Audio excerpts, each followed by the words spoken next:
Hello and welcome once again to my channel. Thank you so much for being here. And if it's your first time visiting, a very warm welcome to you. This is a channel where I talk about the history and beliefs of different religions and spiritual movements. So if you like those subjects, I hope you'll check out some of the other videos. Today, by request, I'm talking about the Rosacrucians. Now, the Rosacrucians are a varied group, lots of branches. And so I decided to zero in specifically on the largest group, and that has their headquarters located in California in the United States. More about that in just a minute.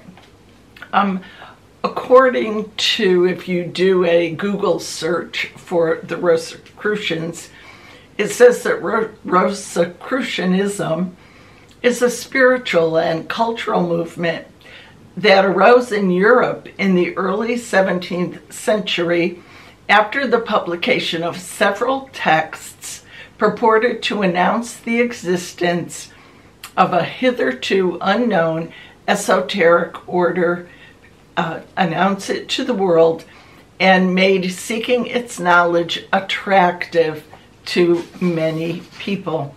Now, although it first appeared in the early 17th century, they trace their history back to, well, as far as ancient Egypt, especially the teachings of the pharaoh Akhenaten.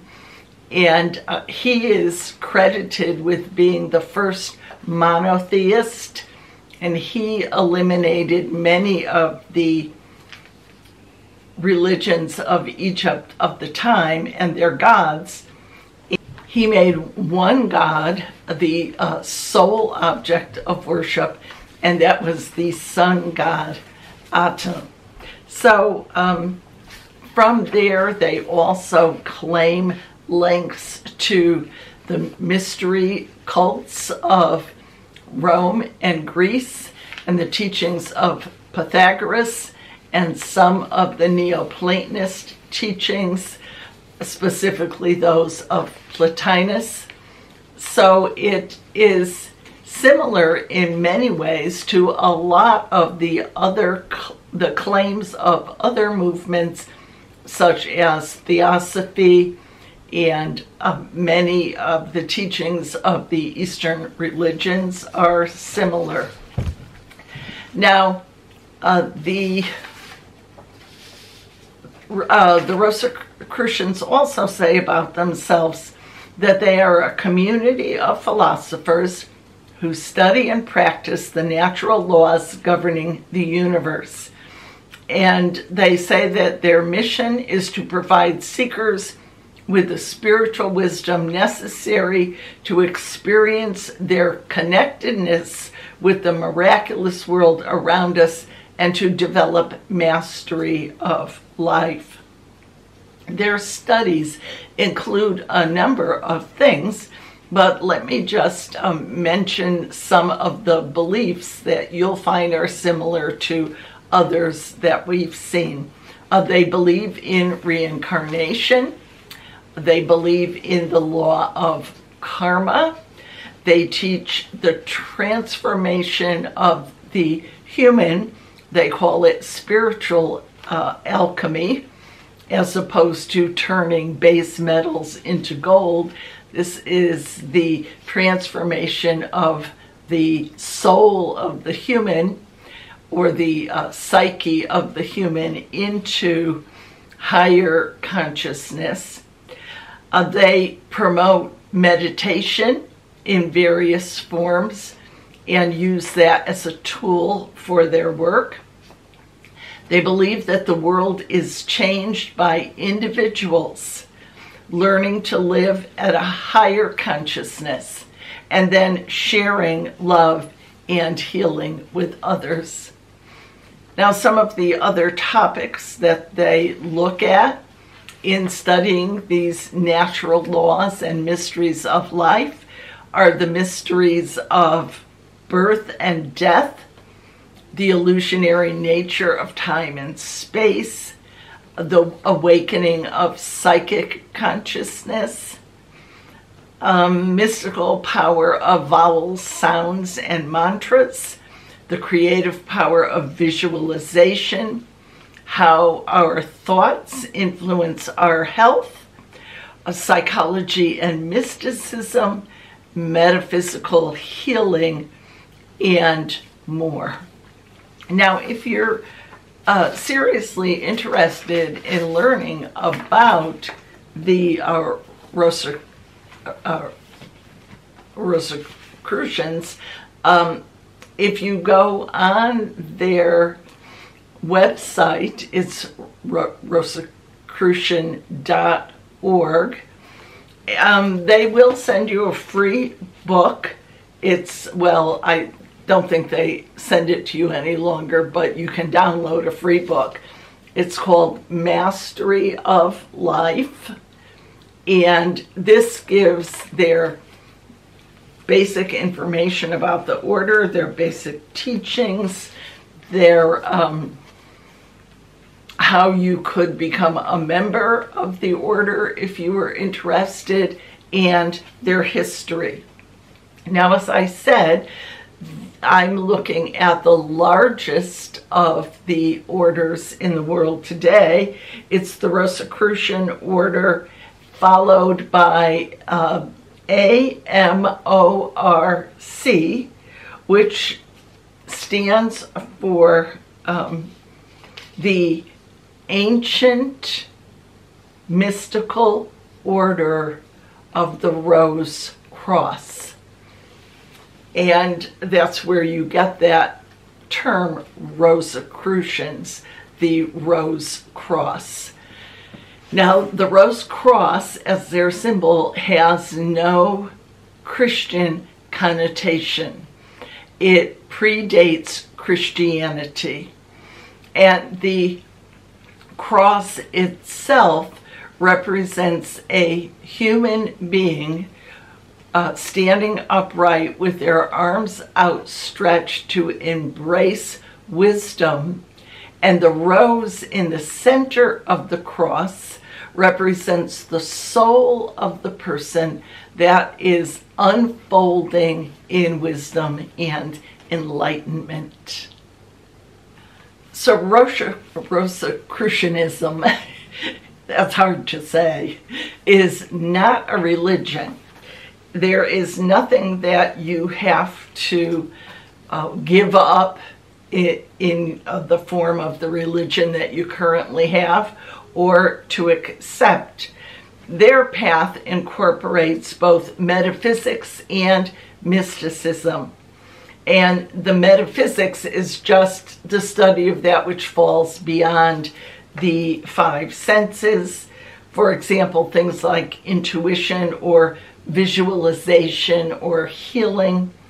And then the mysticism is the process by which you may eventually experience direct contact with the divine. They sometimes call what religions call their God the absolute or universal intelligence, and some call it the God of their heart. The basic premise of the mystical teaching is that the human soul, which has to reincarnate a number of times in order to accomplish this purpose, is growing in knowledge and connection to eventually totally reunite with the source, the God of their heart. Now, the headquarters of the Rosacrucian order, this AMORC order, is in San Jose, California, and it consists of a huge complex. They have a planetarium and a peace garden, a research library, and also an Egyptian museum. And their Egyptian museum houses, I believe it's the most items, artifacts of any Egyptian museum in the North American area. So it's quite an interesting place to go and visit. The museum is a big tourist attraction in San Jose. And of course, sometimes students go there for special events and conferences and different ways of studying at the actual complex in San Jose. The organization publishes a number of magazines that are their writings are available online. The only other thing I'd like to say about it is an initiatic order. In other words, the student enters at a basic level, the members of the society, and then they study and are initiated into various degrees or different levels of understanding. And there are 9 of those. Information about those are also available in this pamphlet, which you can download from their site. The different things that are studied and the setup of the different degrees. So all in all, it's an interesting organization. In the United States, it's a 501c3. That means that it's a nonprofit organization. It's supported by the dues and donations of its members and others who would like to make donations for their work. There are similarities that you have probably seen with theosophy, with Eastern religions, with aspects of the New Age movement, and certainly with aspects of the original Akhenaten's religion in ancient Egypt. And I do have a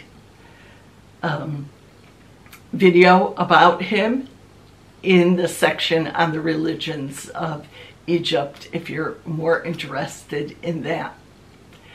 Well, I hope this has given you a bit of information about their setup, their teachings, just a peek, sort of a sneak preview into their literature and their ideas. Their ideas in literature, of course, when they were exposed or introduced in the 1700s, were not accepted by the Catholic religion, which was most powerful at that time. The Christian religion, which is a very exclusive religion, considers this occult in the modern sense of the word, that it is something that should not be studied. The Rosacrucians see themselves as occult in the ancient use of the word, meaning secret, the secret religions.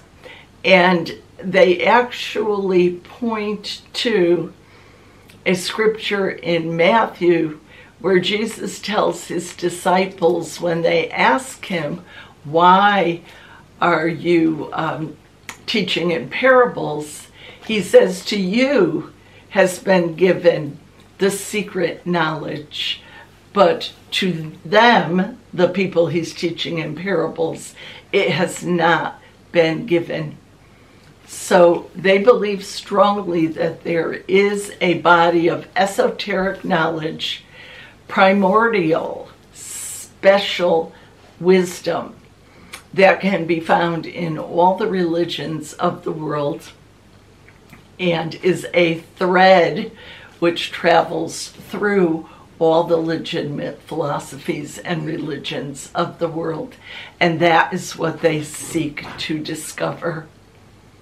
So their website is Rosacrucian.org, and it has lots of information and much more that I have given you today. I've just sort of, as things came into my head, shared them with you, but it's very deep teachings, but very accessible to anyone who is interested at Rosacrucian.org. So I hope you've enjoyed this video again today, and that you'll join with me again in the future when we look at another religion or spiritual movement. Thanks for being here. Bye for now.